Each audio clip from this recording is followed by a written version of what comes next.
Winona Crow loved her little diner because it was a nexus for the bizarre and the paranormal. She had set up shop in the weird little town of Nevermore, Georgia 20 years ago with the intention of making it successful enough that she could pay someone to run it while she lived the good life. However, by the end of the first week, she had become convinced that working at Winona's Waffle Hut would be more exhilarating than anywhere else in the world.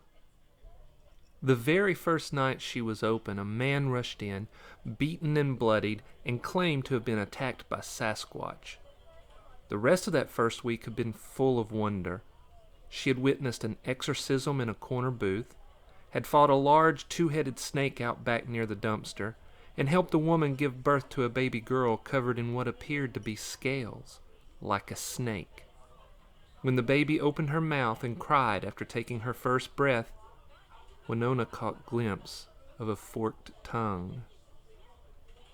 At the very moment the baby slithered into this realm, the old Donovan song, Season of the Witch, began to play on the jukebox. Winona had looked up, bewildered, and realized that not even one of the 12 patrons in her diner was standing near enough to the jukebox to have called up the song. After the young woman and her scaly little baby had been carted away to the hospital, she had checked the song titles in the old jukebox and found that Season of the Witch was not listed. Winona's Waffle Hut was successful. She had become wealthy enough to pay others to manage the operation as she had originally hoped. Yet she chose to work because of the constant possibility for the weird to occur. The establishment was open 24 hours, and she chose to work mostly nights because that was when the truly strange things happened.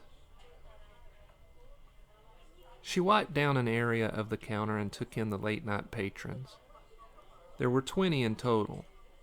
3 teenage boys and a girl sat in a corner booth. She knew them to be from a local punk band called the Unpretties. Calvin Taylor, a local author, sat on the center stool at the counter eating an omelet. She suspected he was there hoping to see something strange enough to inspire a story. He often told her that the food and the crazy stuff that happened always blew his mind. In the booth next to the restroom sat Emma Rhodes and Miguel Guerrero. They were an odd couple, and Winona could not quite figure out why they were here together. Emma was a snooty, self-entitled princess of 22. Miguel was as blue-collar as you could get. Other patrons were scattered about, quietly eating or in conversation with one another, when the bell above the door rang. "Heads up, boss," Isaac White said through the window that opened into the kitchen. Isaac was her short-order cook and right-hand man. He was a beefy young black man from Montgomery who had decided to stay in Nevermore after witnessing the alligators fall from the sky when he had stopped in for a late-night burger. He had asked if alligators routinely fell from the sky, and she had told him that not usually alligators, but that on occasion other strange objects did. Like the time an old Chevy from the 1950s dropped into the parking lot, smashing Winona's cherry red '66 Mustang. The sheriff couldn't figure out who owned the Chevy or how it had gotten into the stormy night sky, but he did find a deformed skeleton sitting in the driver's seat. Isaac asked for a job that very night, and she had hired him on the spot. They now had enough strange stories between the two of them to fill at least 2 books. Winona looked up, taking in the sight before her. Okay, this might be the strangest one yet. Isaac stepped through the swinging doors from the kitchen and stood beside Winona behind the counter. They looked at what had just walked into their diner and wondered where this could possibly lead. A man dressed as a clown stood in front of the door, quietly looking around the diner. His makeup was a mixture of mime and hobo. He had white grease paint on his face. Black paint had been used to draw a ragged X across each eye. One X was slightly askew, giving his face an asymmetrical warp. Tattered duct tape covered his mouth, and he was clothed in oversized jacket and pants. The jacket had a dirty black and white harlequin pattern and was patched in places. The pants were striped red, white, and blue and were frayed at the cuffs. He wore a ratty pair of pink Converse tennis shoes that were easily 3 sizes too big. Around his neck was a spiked dog collar, to which was attached a long leather strap. A monkey held the other end of the leash and led the clown to the stool at the far end of the counter. "What the hell is up with that monkey?" Isaac said. "Damn," Winona replied. "Of all the things I've seen in this diner, that's definitely the most disturbing." The monkey was a white-faced Capuchin. However, someone, presumably the disturbed clown attached to the leash, had haphazardly smeared red grease paint over his face and drawn black swirls around its eyes. The monkey's face looked demonic, and he was wearing a tiny red tuxedo with black polka dots. The clown took a seat and folded his hands on the counter. He sat, not saying a word, eyes blank and distant. The monkey jumped onto the stool beside him, still holding the leash, and turned his demonic simian stare at Winona. She realized the black circles on his tux were not actually dots, but small black pentagrams. "I suppose I'll wander over and take their order," Winona said. She turned to Isaac. "Be ready. I think this is going to go psycho Juju on us."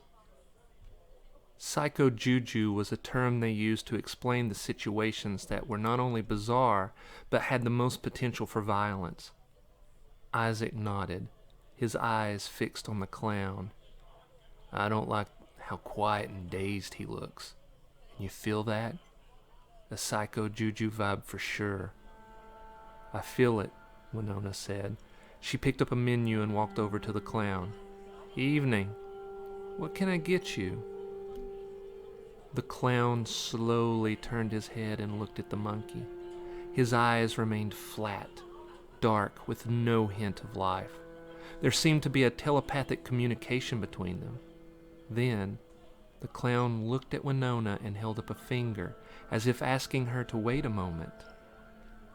His white gloves were stained mud brown and urine yellow. With his other hand, he reached inside his ratty coat and pulled out a kid's toy gun. It was made of yellow plastic with an orange tip. On one side of the barrel was scrawled, as if from the hand of a disturbed mind, the word sane. On the other side, in an elegant cursive, was the word crazy. Isaac shot Winona a glance. They had their own form of telepathic communication after spending years together on the crazy shift. He was wary, as she was, but the gun was clearly a toy. He stepped closer to the register where, just under the counter, was a 12-gauge shotgun. He was positioning himself for an easy grab if things went completely psycho Juju. Everyone in the diner had stopped what they were doing and was now watching in wonder at the crazy clown and his hellish little monkey. Everyone knew that Winona's Waffle Hut was a place for the crazy to happen, but in Nevermore something crazy was always happening, so the townsfolk went on about their lives as if they lived in a completely normal town. That included patronizing her diner, though the crazy was always a bit more outlandish. So, while there was a clear wariness permeating the diner, the patrons looked on more in curious wonder at the scene that was playing out before them. The clown held the gun toward the ceiling with his right hand and began to slowly swirl his left forefinger in the air above his head. He continued to stare blankly at Winona through his crossed-out eyes as each swirl became wider. On the 6th turn of the finger, he pointed behind him directly at Emma Rhodes. Keeping his lifeless eyes on Winona, he pointed the toy gun behind his head and pulled the trigger. 3 things happened all at once. First, a deafening shot rang out. Second, Emma Rhodes slumped over the table, gagging as a bullet pierced her throat. Third, everyone in the diner either gasped or screamed at the unprovoked violence. Winona's eyes shot wide. How in the hell did he do that with a toy gun? The monkey began to laugh. It was not the breathy, mindless simian laugh that normal monkeys made. Instead, it was a wicked laugh, filled with intelligent nuance. Everyone in the diner turned their shocked attention toward the monkey, who had stepped up onto the counter. In his left hand he held the clown's leash. In his right he held a .22 caliber pistol. Smoke ballooned from the barrel and swirled around the monkey's painted face. Isaac was a beat ahead of her in understanding that it was the monkey who shot Emma. He reached for the shotgun under the counter, but the monkey turned and shot the counter in front of him, splinters exploding, forcing Isaac back from the shotgun. Miguel Guerrero jumped from his seat and tried to staunch the blood that bubbled from Emma's throat. "Knock, knock," said the monkey, looking directly at Isaac. Incredibly, the monkey's voice was measured, clear, commanding. Winona had two thoughts simultaneously. The monkey must be trained to kill. Then, ventriloquism. The clown is a ventriloquist. She glanced over at Isaac. He had stepped back from the shotgun, but stayed within arm's reach. She could see he was thinking the same thing. Then, his eyes widened in revelation. "The clown's mouth is covered in duct tape," he said. Winona looked at the clown. Sure enough, the ragged tape completely covered his mouth. From what she could tell, there was no way that this clown was using ventriloquism. One of the unpretties, Jason Maines, leaped from the booth and ran for the door. The monkey turned and fired a shot, kneecapping the poor kid. The monkey glanced around the room. "Nobody leaves. Nobody." Winona struggled with the idea that the monkey was speaking. She realized she had two choices.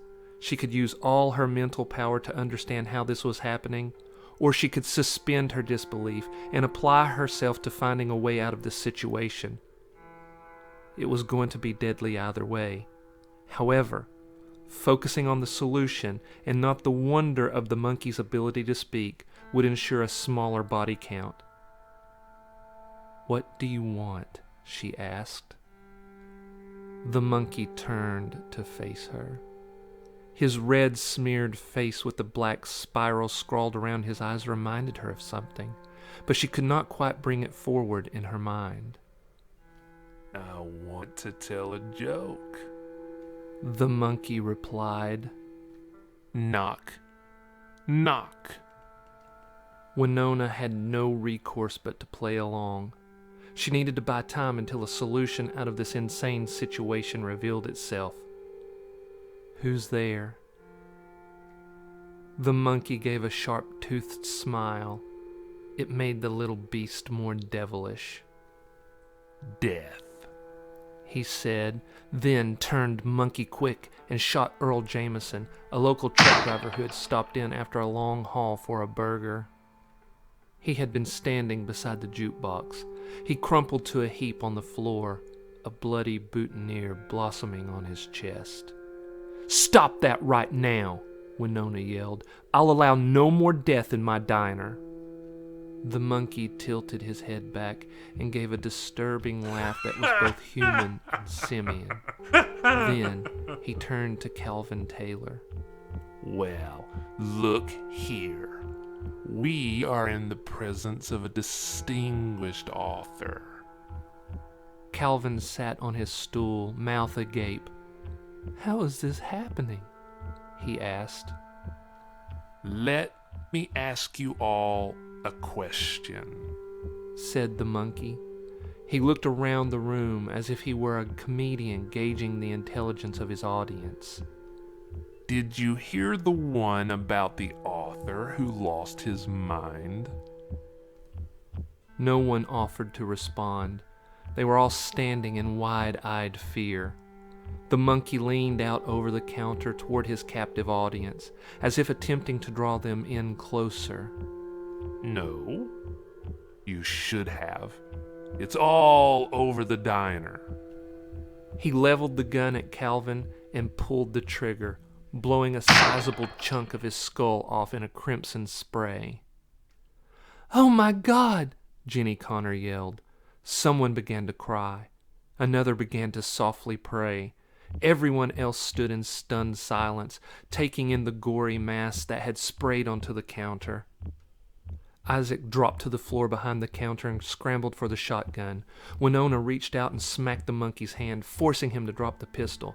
Isaac stood and leveled the shotgun at the monkey, who leaped up onto Winona's shoulder and jumped into the air, grabbing onto one of the light fixtures that hung over the counter.